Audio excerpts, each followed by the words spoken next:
How y'all doing? How y'all doing? Listen, I'm sitting over here. Give me a second, y'all. I'm driving.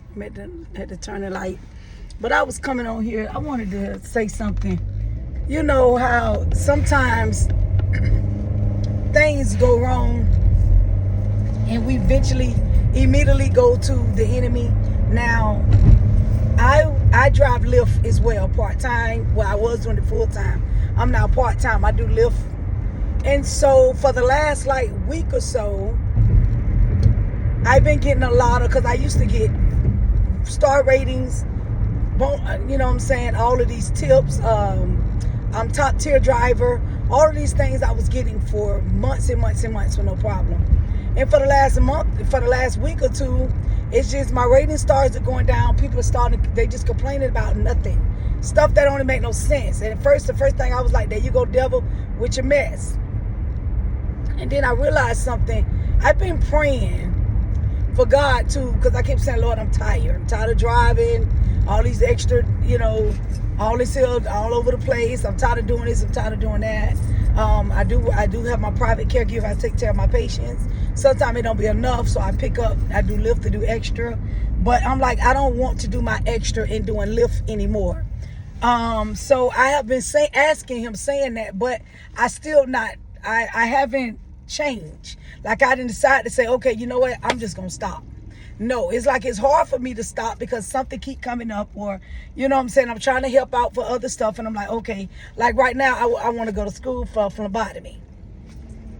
I truly didn't want to get a loan. I didn't want to go to the full schooling where you do 18 months or 9 months and all of that stuff. And then I got to get a loan, and I didn't want to do that. So I decided to go to the course. Evan Health has a course. It's called Evan Health something, but I had Googled it and found it, and me and the lady talked, but it's $500 down. It's $2,000 for that, and it's $500 down, and I got 4 to 6 months for the course. So I'm like, I don't want to take it from my bill money or out of that money, so I said you know what I'm saying? Because I'm trying to get the money by next month because I got other bills to pay. So between May and June, I want to start going to school for it. So I need to get the $500. So I've been doing my extra so I can get the money on the side for that. But I'm really, really, really don't want to do this anymore. And I'm supposed to have been left.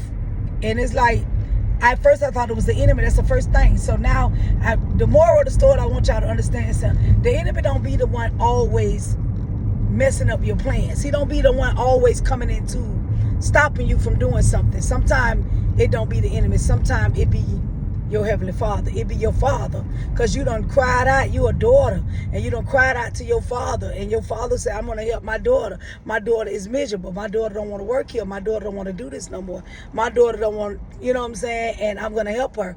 And I know to help her, I got to do what I got to do. And sometimes the way he do it, it make you look like the enemy doing it. Because it started, now people just complaining. And I guess he had to get the people to complain. So the more they complain, they'll cancel my account. Or I just cancel, or if I stop a lot of, so sometimes I don't like to go far. Most of the time I be St. Pete, Clearwater, but when they be trying to send me further, Orlando and Sarasota, a lot of time I don't want to do it. So I push decline. Well, if you get too many declines, they'll eventually cut your ratings, or they'll eventually cancel your account or whatever. So at this point, I guess that's the only way for them to cancel my account, because people are starting to complain about stuff that make no sense. Like, they gave me 2 different directions.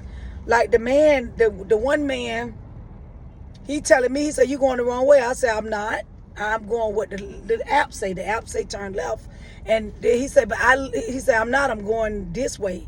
I say, sir, what is the address that you're going? Did you put in the right address? So I showed him. I said, the address say 4808 North Nebraska.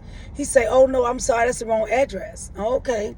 So he fixed. I said, you got to fix it. So he fixed the address in the computer. Now we're going the right direction. But people complain about stuff.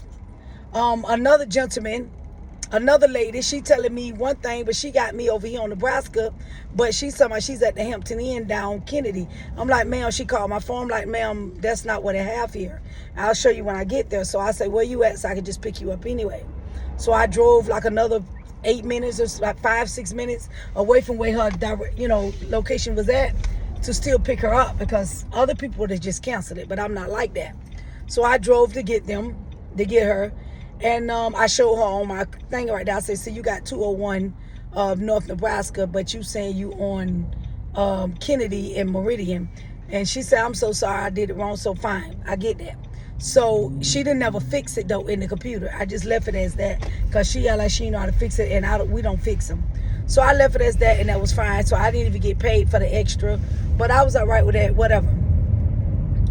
Then the man this morning, he got me going into this section right here, but he like turned right here, but the hotel that he going to was in the next one over. So I don't know if he thought he can go through there or what. So I was like, well, I'll still take you. I just got to go all the way out and come all the way back around because you can't turn straight like that. So I said, or you on the walk because it's another 1 minute. Well, he was like, I'll just walk, but got an attitude with that, want to complain. And at this point, they be making these decisions and things like that. But at first I was, trying to complain myself and try to, how can I say it?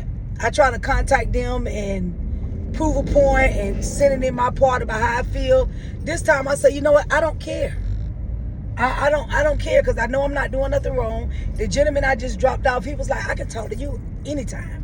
He was like, oh my God, you're a person that I can talk to all the time. He said, you are easy to talk to. You're so sweet. You have a great day. I said, you do the same. And we had a long 20-minute ride. And we just was basically talking about the government, the president and all that, but the conversation, and he Puerto Rican, Spanish, but the conversation was great. And he said, you look like you just have a face, like you just look like you're just easy to talk to, and I can talk to you anytime. And I said, well, thank you, you have a great day. So I have you're not gonna make everybody happy at the same time, but again, I don't even care anymore. This stuff used to give me anxiety when I was driving this thing full time, because this was what I was paying my bills with at first, and it was aggravating me, and people was and people was complaining over nothing and making big deals about nothing and stuff and that. And I used to be getting so worked up and nervous and having anxiety when I do scheduled rides. And if I got a scheduled ride and I'm already taking other people, but the ride is like 2 hours away, so I'm taking other people, but they supposed to flag it when I get close to my scheduled ride that's in the computer, so I won't miss the appointments. But sometimes they send me somewhere else. It might be a 45 minutes away that I can go, but they're not thinking that the traffic, so they put them in the queue. So I take the person. Then when I look up and I'm coming back, it's too far away from pretty much my schedule. So I still try to catch the scheduled ride, but I used to get so overwhelmed because I'm missing these people ride. I know they're going to flag my account. I have to pay my bills. I used to be anxiety, used to kick in. My husband said, calm down. I used to be just frustrated, mad about it. But guess what? I don't even care anymore. I don't even care. The extra money, if I can't go to school right now for the phlebotomy, fine. God will make a way for me to get the $500. I don't even care anymore. It's aggravating when you're complaining over stuff that makes no sense. You tell me to turn this way, but then, oh, you missed the turn, but you got me turning so fast like a sharp turn. I can't turn sharp turns like that. I've been got an accident. Or sometimes I turn, because they be like, right here, and I just jump over and turn. Again, it's aggravating, but then they go call and complain to the people and said that it was a flag safety because I tried to make a turn too fast. Y'all, it's just too aggravating. But I now realize that the enemy ain't got nothing to do with this right here. This should come from my prayers. It just come from me saying, Lord, I'm tired. I don't want to do this no more. I'm tired of doing it, and just let it go. And the only way that I won't do it no more if my contract be canceled. Because to be honest, if it's up there and it's open and I'm off today, or I don't have a client until 5 o'clock later on or 4 o'clock, or only got one client today, I'm gonna go and do it to make the money, because that's just me, I guess. So if I can't do it, if it's closed and the account is closed, then great. Then I'm okay with that. So now I'm realizing, so this is what I'm coming to let y'all know and to say to y'all. If it's something that you've been praying about for a while, and now you're looking at the scenario of the situation and it's beginning to be a bunch of drama, it's going to be a bunch of problems, it's going to be too much, listen. Know that God heard your prayers.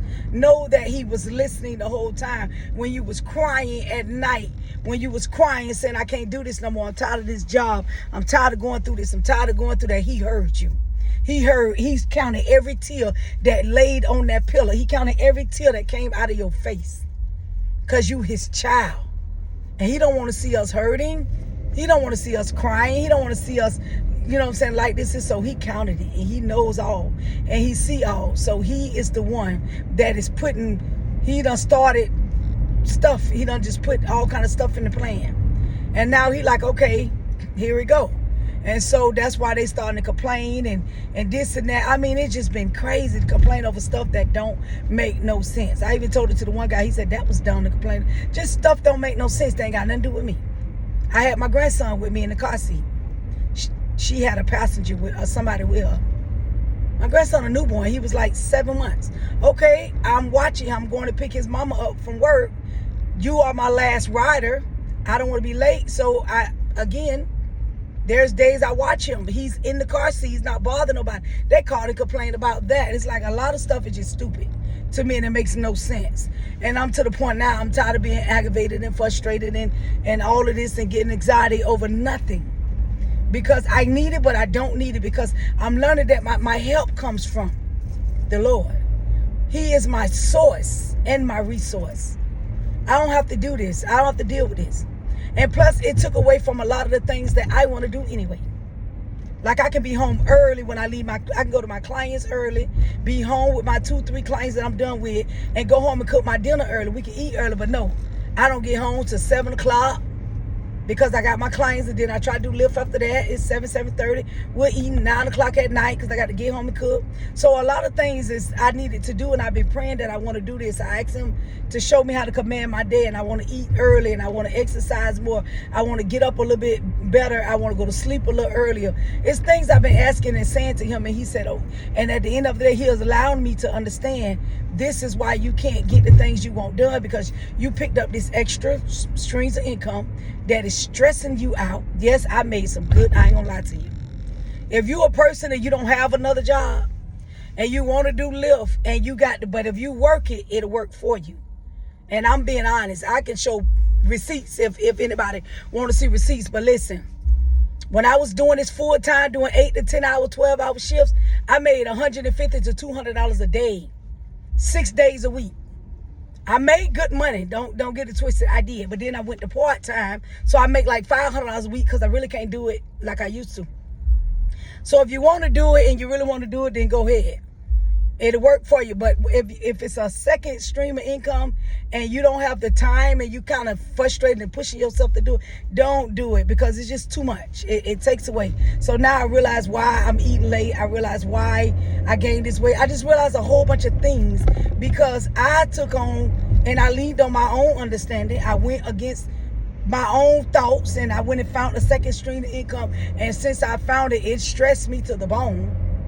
I didn't even really need it.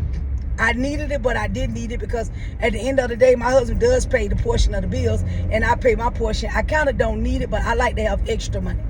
Or I like to sign up for certain things that I want to do and I don't want to go into the bill money to do it. So that be the thing. I can pick up more clients if I want to and just do that.